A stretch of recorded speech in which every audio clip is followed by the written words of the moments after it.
Hi, and welcome back to Reclaiming Me. Today's episode feels different, not because it is perfectly planned, but because this is episode 100.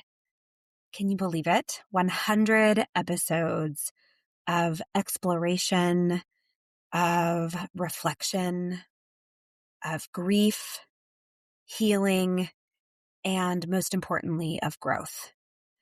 And before we dive in today, I want to ground you in 3 key truths to hold on to as you listen to today's special episode.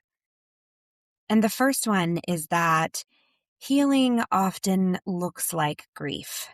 And that doesn't mean necessarily that you are doing it wrong, because healing can feel really messy.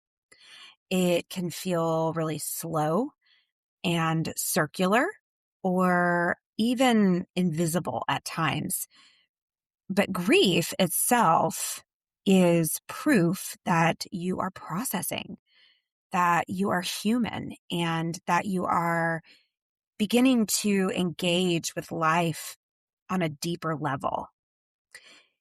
And secondly, you don't have to keep carrying what was never yours to begin with.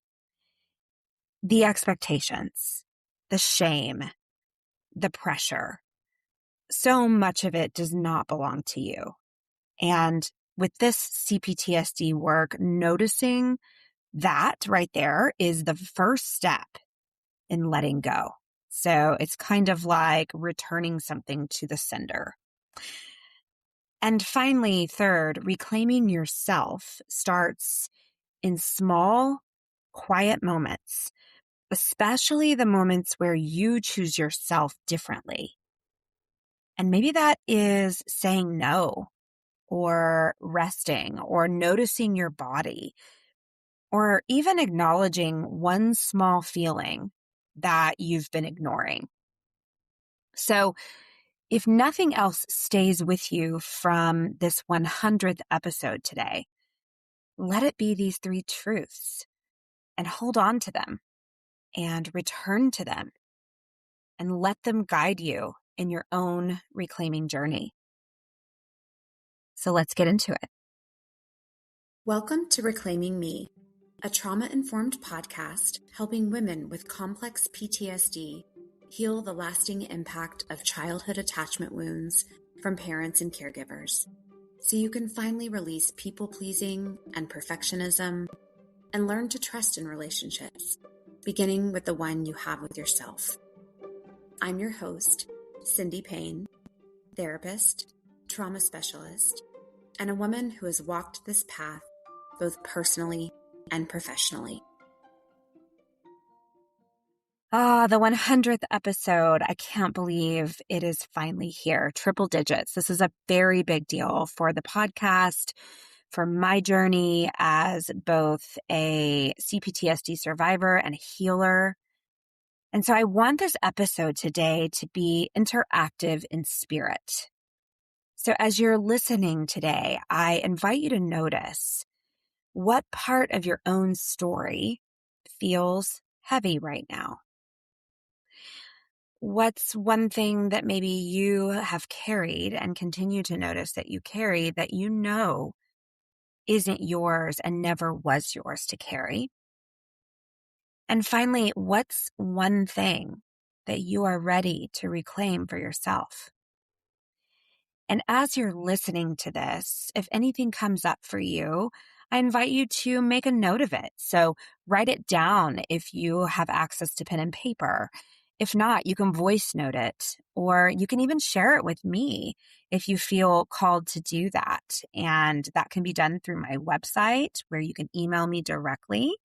And all of this information is listed in the show notes, or you can follow me on Instagram at Cindy Payne Rooted and send me a direct message. I love hearing from listeners and knowing that this work is touching so many people.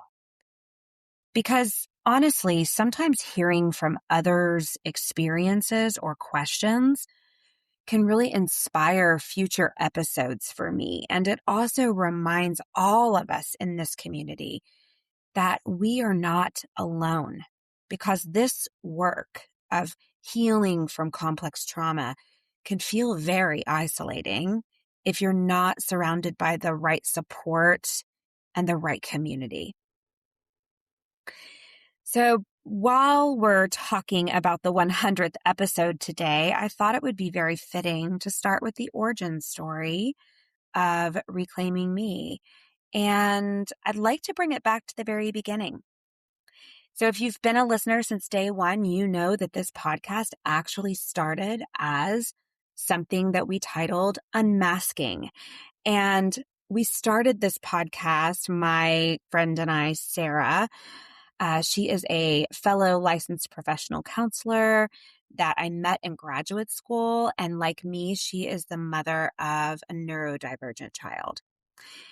And we bonded very quickly in grad school over this and so many other things. But when forming this podcast, we really wanted a space where people could listen to honest conversations, vulnerable conversations, and most importantly, have this be a place of discovery. And we really worked hard to make it a space where we could understand ourselves and understand our children and process experiences that didn't yet have words. And in those early days of unmasking, we shared our struggles with mothering, our questions that we had along the way that we were still maybe looking for answers for. We shared some aha moments that we were having as we were learning to parent with courage and revise those shame narratives that had been passed to us. And it was messy. But what I loved about those early days of the Unmasking podcast is that it was real, it was honest, and that messy honesty, what it was doing, though I didn't know it at the time, it was really laying the foundation for my voice, the one that eventually evolved into Reclaiming Me. And when it became Reclaiming Me, the focus shifted slightly. So if you listened to the rebrand episode, I believe it was episode 68, you have heard this story already that Sarah had extra needs that were pulling her away from unmasking. And her daughter, my goddaughter, is a lot younger than my children. And so it's more time intensive. She needed more hands-on time, one-on-one time to be with her daughter. So I shifted over into Reclaiming Me. And this became less about understanding everything around me and more about healing, feeling safe, and coming home to myself. And over the past few years, my life specifically has intensified that process in ways that I never expected that it would. Through a formal CPTSD diagnosis, which helped me to really work with life transitions and the grief that I was really experiencing underneath it all. And so I wanted to share just a little personal excerpt that in 2024, I lost my mother suddenly. And there's no kind of preparation that a person can do for sudden loss. It really is just kind of chronicled by this before and after. And my mom had been sick off and on my whole life, but I never expected that she would pass so quickly and the way that she passed. And when this happened, it really shook me to the core. And it reminded me how fleeting our life is and how unprocessed grief can just linger quietly in the body. I never expected for my mother's loss to rock me so deeply. I had, as I've shared on here before, a pretty complicated relationship with my mother. It was not a traditional mother and daughter relationship because so much of my formative years were spent in the care of her parents, my grandparents. But boy, did it give me a run for my money. And along with my mother's passing, at the same time, my grandfather, my father figure, had to be moved into a nursing home facility, which meant cleaning out 2 homes in a really short span. One was my childhood home, and it was a family space that was filled with memories, both beautiful and extremely painful. And the other was my mother's home that I didn't frequent all that much, but it was a way that I could access parts of her that were not possible to access when she was still alive. And so going through those spaces and cleaning out homes, first of all, it was the first time I'd ever had to do anything like this. And so I was not prepared for how much reflection would be stirred up inside of me. Things like thinking about memories where my grandparents raised me up in that house. But again, as I was saying, a lot of the memories that were brought up were not pretty. A lot of it was the chaos that ensued from my mother's mental illness, my biological father's absence, the perfectionism and the striving that became my survival tools, and the shame that I carried silently for most of my life.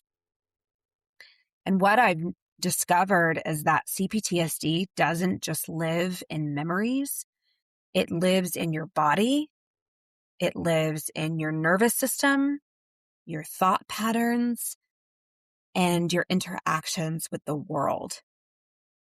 And so grief for me became my primary teacher. And boy, did I grieve. I grieved what was lost. I grieved what never came. I grieved my younger self. And even for my children, who I now parent very differently, I would like to hope that I am a lot more tender and a lot more human with them. And all of that just came crashing down. It was just this like grief, like dam that broke. And I've been working through that for the past couple of years alongside of the rebrand. So a lot has come up. So I'm grateful, and yet I'm also deeply saddened. And yet again, it's also given me this beautiful platform to make sense of the beast that can be CPTSD and also the possibilities. So that's a lot of memory lane to walk down. And I'm sitting here thinking about the version of me then versus the version of me now. There's like this lifelong arc that's been forming, again, not consciously. But when I reflect on the then me versus the now me, it's not a 2-year shift, right? Like, again, this is a culmination of experiences that have brought me to this point in my life. And when I think about the then me, I think about the hypervigilance, the constant dissociating, the striving for approval, all the while carrying this heavy burden that was never mine to carry. I think about trying to mother myself as a young mother, but also trying to mother my children from the center of fear and perfection, measuring my own worth by achievement and how well I could keep things in control, and that need for external validation, because as many CPTSD survivors can relate, we don't really have a fully formed sense of self until much later. And so the only way that you know that you're doing it, quote, right or good is by getting external validation, praise, like, tell me, show me that I'm okay. But the now me is so much different. And yes, she still has to work through a lot of the things that I mentioned. I'm not going to sit here and lie and say that there are not times when I am dissociated, that I feel hypervigilant in my body, that I parent from a place of fear and perfection, that I sometimes still tend to try to control the outcome of things, and that I'm driven by this achievement.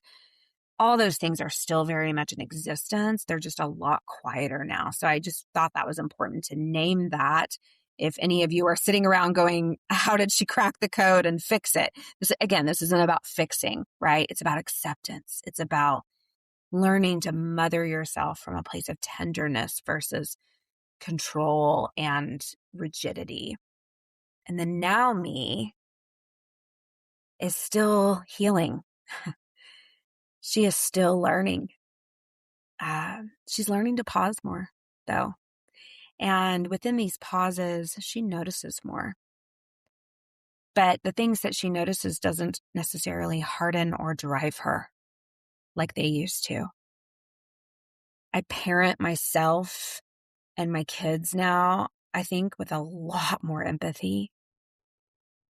I practice listening to my nervous system on the daily, sometimes multiple times a day, and then trying to really trust my own instincts to make the best decisions for me.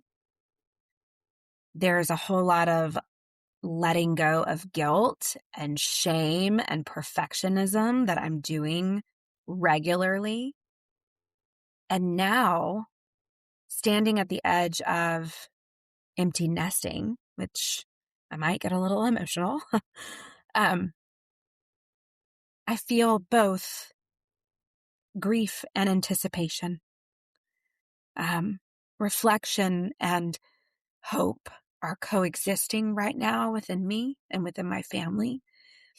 And this is a time of reparenting myself, letting my children grow into autonomy while I allow myself to soften and to reclaim my freedom and to rest and to simply just be present.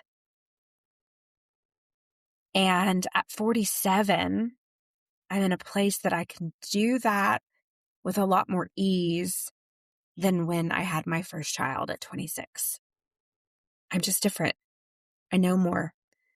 I'm a lot softer on myself. So I hope that anyone that is listening to this, even if you do not have children and you never wish to have children, you can still do this for yourself. You must do it for yourself.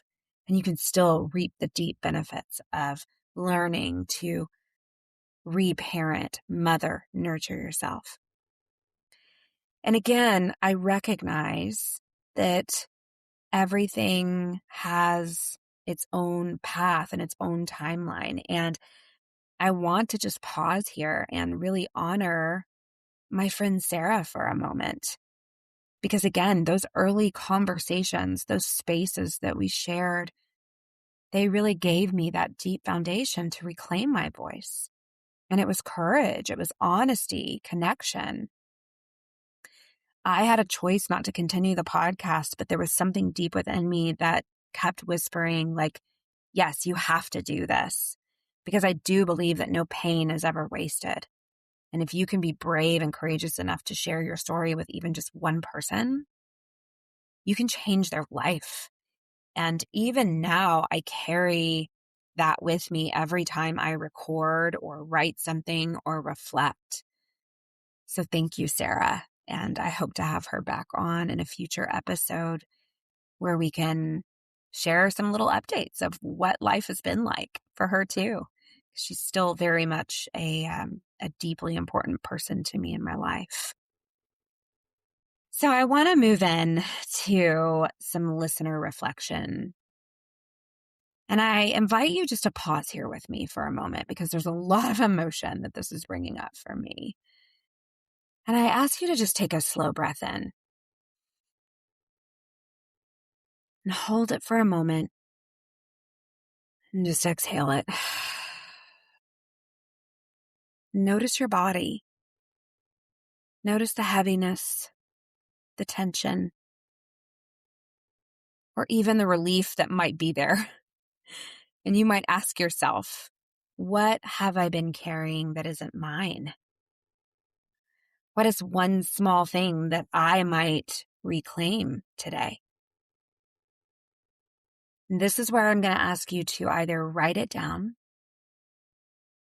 voice note it, or just maybe make a little silent bookmark reflection in your brain and come back to that, because this is your safe space too. So for me personally, as I've shared, what have I been carrying that isn't mine? I mean, it's kind of a little bit of everything. It's a hodgepodge. I have two twin boys who are going off to different colleges. And so I've been really trying to manage what that's going to look like for them, their orientation times, finding a roommate, making sure that they've started their purchases or their wish list rather for college, and all of this excitement and angst. I realize so much of this still is stuff that I am carrying, but it's not mine. This is their experience. And so sometimes with my excitement, I get also wrapped up in feeling responsible. And so one small thing that I can reclaim today is just this practice of creating some inner harmony. I'm going to talk a little bit more about this in the future on another episode, but I had the privilege of going to Sedona, Arizona last weekend, where I spent some time in community with other alcohol-free folks. And we did a really cool values exercise where we had to narrow down our values and find our top two. And I've done this before, but my values have shifted over the years. And my number one is honesty, but my number two is inner harmony. And I chose inner harmony because if you would have asked me 5 years ago, I would have said harmony for everybody, harmony for the family. But again, I can't control that, right? All I can control is my own inner peace and what I'm doing on the daily to reclaim that, to protect that. So again, let's just take a slow inhale, hold it for a count of 2, and exhale slowly. Notice your body. Again, check back in. Notice your feet on the ground. Maybe place a hand over your heart and notice it beat. You don't have to fix it all. You do not have to do everything at once. It is not possible. But just notice, just soften, just reclaim one small piece of yourself right here. Maybe that's your voice. Maybe you need to say something that's been on your heart that's been hard to say to another person, or maybe just yourself. Maybe it's your right to rest. Maybe it's reclaiming the ability to trust your own feelings and not outsource yourself emotionally. Name it. Hold it. Feel it begin to settle in your body. Because even the smallest shift is reclaiming energy. The smallest shift is reclaiming space. And most importantly, it's reclaiming you. So as we come to the close of this 100th episode, I want to return to 3 truths. Number 1, healing is griefy. It often shows up as this overflow of grief, and that doesn't mean that you are healing incorrectly. In fact, it means you're doing it right. And number 2, you don't have to keep carrying what was not yours, and maybe was never yours to carry. And number 3, reclaiming yourself starts in small, quiet moments, especially the ones where you choose yourself differently. Those are sacred. So the next time you notice you are showing up and choosing yourself differently, name it. That's sacred. So looking ahead, this space is evolving. And I am so excited about that. I mean, I feel like I'm just getting started, 100 episodes in, and I want nothing more than reclaiming me to be a place for more supportive conversations. So I'm really excited about the guests I have lined up. I'm doing a lot of guesting right now on other podcasts too. So when I do that, I will make sure and air those episodes on this space as well, because I do believe that with CPTSD, we are harmed in relationships, but we heal in relationships. So we need community more than ever.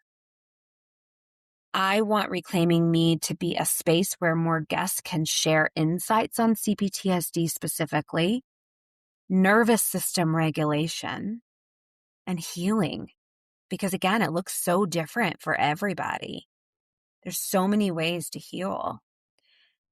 And finally, I really want Reclaiming Me to be focused more on somatic work, so the body, practicing embodiment, having a lot of conversations about getting back into the body and helping you feel safe in your body. Because again, one of the hallmark symptoms of CPTSD is dissociation, which again turns into the pleasing and the perfecting because it wasn't safe to be in your body. So this is the next chapter for Reclaiming Me. It's a moving reflection and movement of grief into more of a felt experience, not just understanding it intellectually.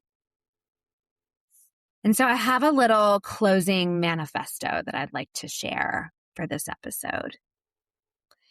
I am no longer carrying what was never mine. I am no longer shrinking to make others feel comfortable. I am no longer waiting for permission to be who I already am. I am still healing, and I am doing it in a way that honors me. And if you are on this journey too, you don't have to do it all at once. I really can't stress that enough. You can't do it all at once. You just have to keep choosing yourself in small ways over and over and over. So, thank you for joining me today.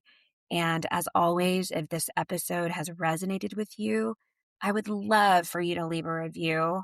It's really super easy, takes just a few seconds to do. Share it with somebody who might need it. And even send me a reflection, a question, or an insight from your own CPTSD or healing journey. And with your permission, I would like to share some of that in the future because your voice shapes this space and helps it to grow so that we can continue supporting one another and reclaiming our lives. So I appreciate you. I appreciate you being here. Thank you, thank you, thank you. And please tune in this Wednesday for a very short midweek reframe where we will talk a little bit more about grief and reflecting and the CPTSD journey. And we'll do it in the form of a midweek checkpoint. So I hope you come back and check in with us. Thanks, everybody, and have a beautiful week. Thank you for spending this time with me today. I hope you leave feeling a little lighter, a little more grounded, and a little closer to trusting yourself and your inner experience. If this episode resonated with you, please follow or subscribe so future conversations can meet you when they're needed. And if someone came to mind while you were listening, consider sharing this episode with them. That's one of the ways this work reaches the people who need it the most. You can find me on Instagram at Cindy Payne Rooted, and you can also visit me at cindypayne.com, where you'll find all episode links, blog posts, practice updates, and a free people-pleasing style quiz designed to help you notice your patterns with more compassion. And remember, every small step towards healing, self-trust, and presence matters. You are worthy of this journey. Thanks, everyone.